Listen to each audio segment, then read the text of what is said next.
মারতে থাকে। নৃশংস নিষ্ঠুর আচরণ করা হয়েছে। উপরের 7 তলায় এখানে অনেক লোক। এই সেলগুলোতে খুব আর্লি টাইমে মানুষ ছিল, তাহলে এখানে আমরা তাজা খাবার পাই। ইসলামকে শেষ করে দেওয়ার জন্য এদের একটা বিশাল ভূমিকা ছিল।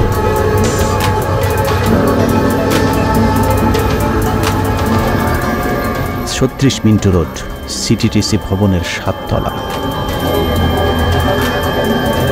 গেল ৮ বছরে এই তলাতে কত নিরীহ নিষ্পাপ মানুষের জীবন তছনছ হয়ে গিয়েছে তার কোনো হিসেব নেই। বিভিন্ন লোককে ইনজেকশন দিয়েও গুম করে রেখে দিত, পা উপর দিকে টানিয়ে নিচ দিকে পিটাইতো। আমার ভাইদেরকে জুলুম করা হয়েছে, অত্যাচার করা হয়েছে। এই যে লোকটা সচল লোক ছিল, আজকে হাঁটতে পারে নাই। এটা হচ্ছে 7 তলার সেল, এখানে রাখা হতো, নিচতলার সেলে রাখা হতো, তারপরে 5 তলাতেও ছিল। তাদের কি এরকম কোনো সেল রাখার অধিকার আছে কিনা আইনত?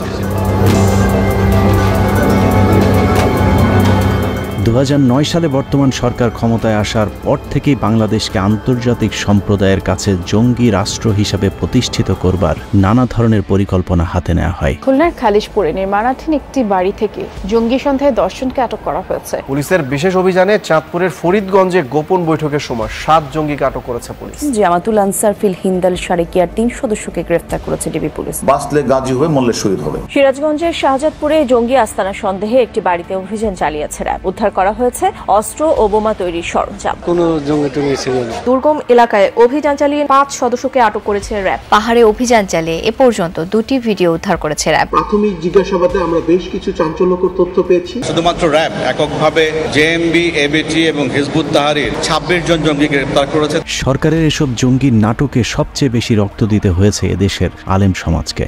মাদ্রাসা ছাড়াও স্কুল, কলেজ, বিশ্ববিদ্যালয়ে যেসব শিক্ষার্থীরা কিছুটা ধার্মিক তাদেরকে টার্গেট করে জঙ্গি হিসেবে মিডিয়া ট্রায়াল দেওয়া হতো। আলেমদেরকে শেষ করে দেওয়ার জন্য এদেশ থেকে ছাত্রকে তুলে আইনে এনে এখানে ভয়ে রেখে দিচ্ছে। কত নিরীহ ছেলে পেলে ইসলামকে শেষ করে দেওয়ার জন্য এদের একটা বিশাল একটা ভূমিকা ছিল। হিন্দু অফিসাররা আমাদেরকে পাইলে যে কি পরিমাণ আক্রোশ দেখাইতো। তদন্তসি নন্দলাল আমাকে লাগাইতে হবে পিছনে, আমার দিকে শুধু ক্যামেরা আর ক্যামেরা। ওই মেয়েটার সাথে আমি বসে আছি, মেয়েটা আমাকে জড়ায় ধরতেছে। আল্লাহ, আমার যে এত অসহায় লাগতেছিল নিজেকে। এর মধ্যে শুরু হয়েছে আরেক কাহিনী। একটা সিগারেট জ্বালায় নিয়ে আসছে, হাতে এইভাবে ধরায় দিচ্ছে। সিগারেটটা ফেলে দিচ্ছে, আমার গালি দিছে, এইভাবে এইভাবে একটা মারছে। চিৎকার করে কান্না করছে। আর একটা দোয়া করতেছিলাম, আল্লাহ তুমি হারুনকে একদিন আমাকে যেরকম উলঙ্গ করছে, আল্লাহ আল্লাহ হারুন এবং তারা যারা করছে, আল্লাহ এদেরকে তুমি এইভাবে লাঞ্ছিত করো। একজন আল্লাহর কাছে ক্ষমা পাবে না, আল্লাহ রসুলের কাছে জবাব দিতে পারবে না কেউ। এসব নাটকগুলোর অধিকাংশের স্ক্রিপ্ট প্রায় একই রকম। সব ক্ষেত্রেই গোপন সংবাদের ভিত্তিতে গভীর রাতে কোনো একটি বাড়িতে অভিযান চালানো হতো। রাতভর বাড়িটি ঘিরে রাখার খবর গণমাধ্যমে ব্রেকিং চলবার পর ভোর রাতে ঘরে ঢুকে কথিত জঙ্গি ধরে আনা হতো। পরদিন সকালে প্রেস ব্রিফিং হবে, সেই খবর আগের দিনই গণমাধ্যমে পাঠানো হয়ে যেত। পরদিন গণমাধ্যমে কি ব্রিফ করা হবে সেটাও সাজানো থাকতো আগের রাতেই। গোপন সূত্রের খবরে র্যাবের একটি দল রাত 3টা থেকে বাড়িটি ঘিরে রাখে। সকালে তারা বাড়ির ভেতরে অভিযান পরিচালনা করে। বিএনপি আমলের জঙ্গি আস্তানায় অভিযানগুলো সাংবাদিকদের জানিয়ে করা হতো। এমনকি বিভিন্ন টেলিভিশনের লাইভের মাধ্যমে দেখানোর সুযোগও হতো সেই সময়টাতে।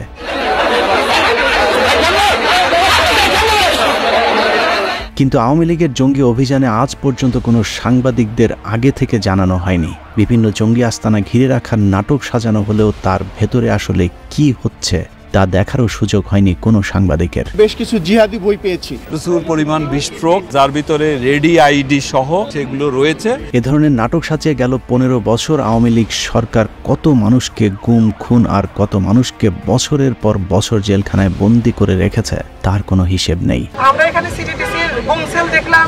এই গুম সেলগুলো আরো সংস্থা আছে, এই গুম সেল র্যাবের আছে। সেখানে অনেককেই গুম রাখা হতো, নির্যাতন করা হতো।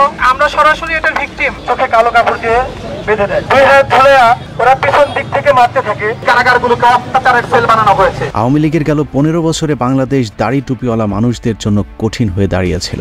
আন্তর্জাতিক সম্প্রদায়ের কাছে এদেশকে জঙ্গি আস্তানা হিসেবে প্রতিষ্ঠিত করতে হাসিনার সরকার নতুন নতুন জঙ্গি নাটক মঞ্চস্থ করতে থাকে। জঙ্গিদের সঙ্গে কোনো আপোষ নাই, মাদকের সঙ্গে কোনো আপোষ নাই, দুর্নীতির সঙ্গে কোনো আপোষ নাই।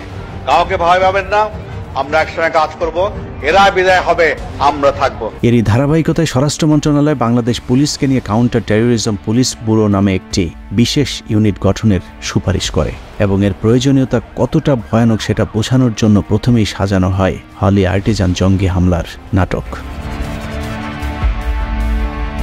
সারা দুনিয়ার কাছে বাংলাদেশকে জঙ্গি হিসেবে প্রতিষ্ঠিত করবার পর 2016 সালে 600 জনকে নিয়ে ঢাকা মহানগর পুলিশের নতুন আরেকটি শাখা উদ্বোধন করা হয়, যার নাম রাখা হয় counter terrorism and transnational crime, সংক্ষেপে যাকে বলা হয় সিটিটিসি।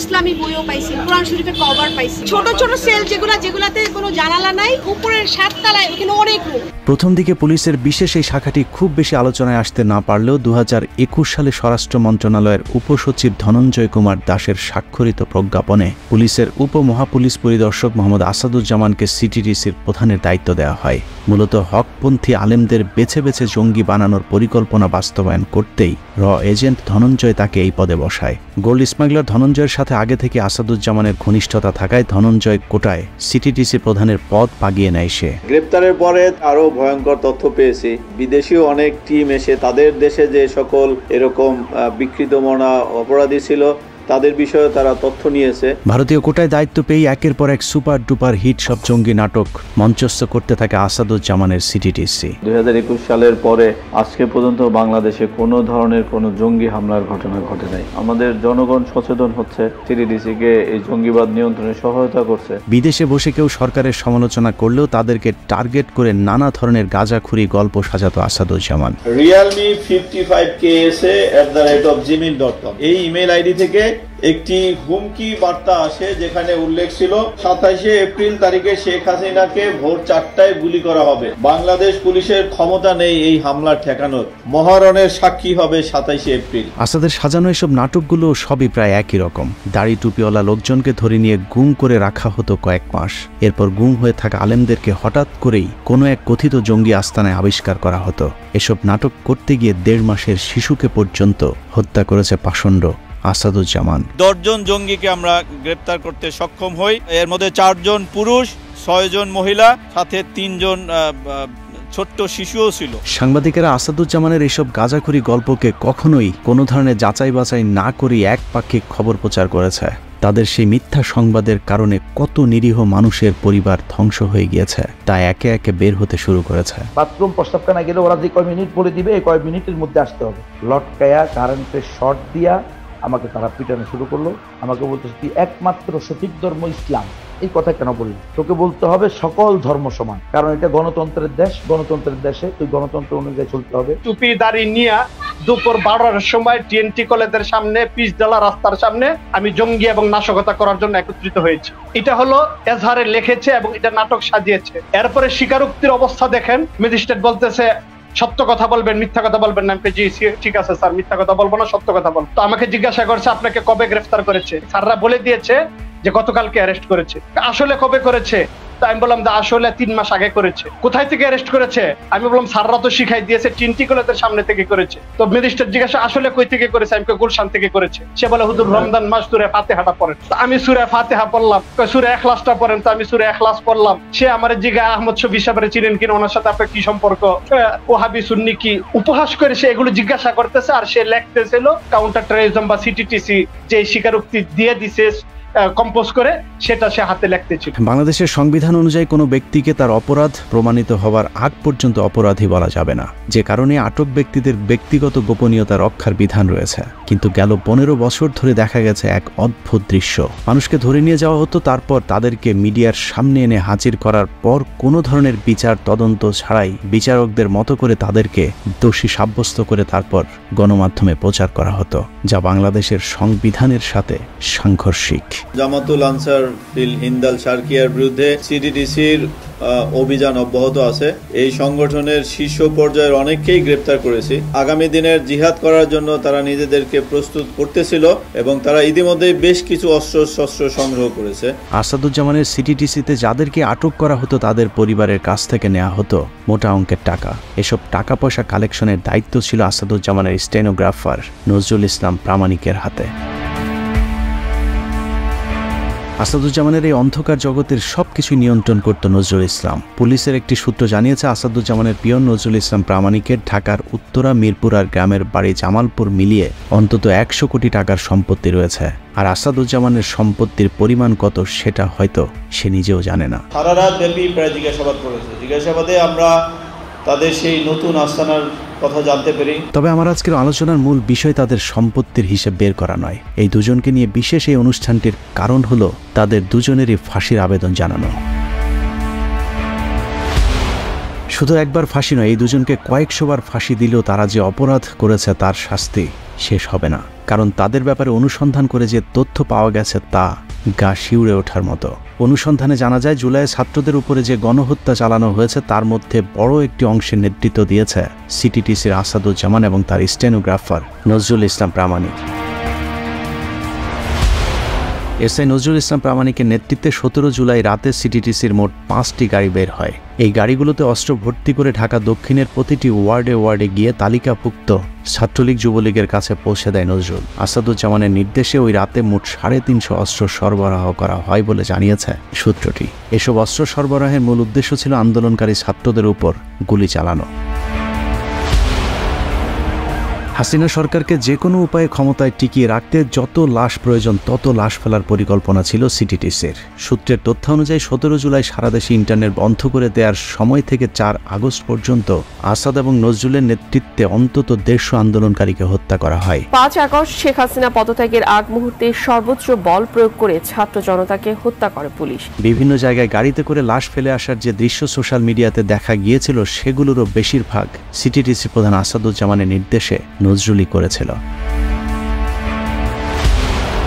এসব হত্যাকাণ্ডগুলো নির্দিষ্ট কয়েকটি জায়গায় ঘটানো হলেও তারা সেই লাশগুলো বিভিন্ন জায়গায় ছড়িয়ে ছিটিয়ে ফেলে আসছিল, কারণ এসব লাশ দেখে যেন আন্দোলনকারীদের মধ্যে আতঙ্ক ছড়িয়ে পড়ে। আমাদের কাছে সিটিটিসির আসা একটি কথোপকথনে দেখা যায় 5 তারিখ সকালেও তারা দ্রুত সময়ের মধ্যে গুলি করবার জন্য অনুমতি চাইছেন।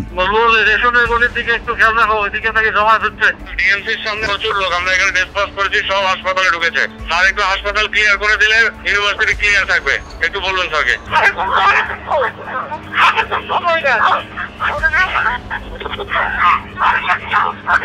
যে কারণে হাইকোর্ট এবং তার আশপাশে কয়েকটি জায়গায় 5 তারিখ সকালেও হত্যাকাণ্ডের ঘটনা ঘটেছে, যেটার সাথেও সিটিটিসি সরাসরি সম্পৃক্ত। হাসিনার উপর ক্রমাগত আন্তর্জাতিক চাপের বিষয়টি সবার কাছে গোপন রাখায় পুলিশ মনে করেছিল 2013-14 সালে বিএনপি জামায়াতের ব্যাপক আন্দোলনের পর যৌথ বাহিনী দিয়ে নির্বিচারে বিএনপি জামাত নিধন কিংবা হেফাজতের রাতের মতো গণহত্যা চালিয়ে এবারের আন্দোলনকেও থামিয়ে দেওয়া সম্ভব। যে কারণে 4 তারিখ রাতেও আসাদ নজরুলদের পরিকল্পনা ছিল 5 তারিখে ব্যাপক গণহত্যা চালানো, কিন্তু হাসিনা পালিয়ে যাওয়ায় সেটা আর সম্ভব হয়নি। যদিও 5 তারিখ বিকেল পর্যন্ত আসাদুজ্জামান চেষ্টা করেছেন সরকারকে কিভাবে সহায়তা করা যায়, কিন্তু পরিস্থিতি অনুকূলে না থাকায় আসাদুজ্জামান গা ঢাকা দেয়। যদিও তার সহকারী এসআই নজরুল ইসলাম 5 আগস্টের পরেও অনেকবার তার কর্মস্থলে দেখা গেছে। সিটিটিসির নৃশংসই বর্বরতম গণহত্যার খবরে বর্তমান আইজিপি থেকে শুরু করে ডিএমপি কমিশনার সকলেই হতবাক। যে কারণেই গেল 19 তারিখে সিটিটিসির প্রধান আসাদুজ্জামানকে চাকরি থেকে অব্যাহতি দেওয়া হয়, কিন্তু এসআই নজরুল ইসলামের ব্যাপারে এখনো কোনো সিদ্ধান্ত নেওয়া হয়নি।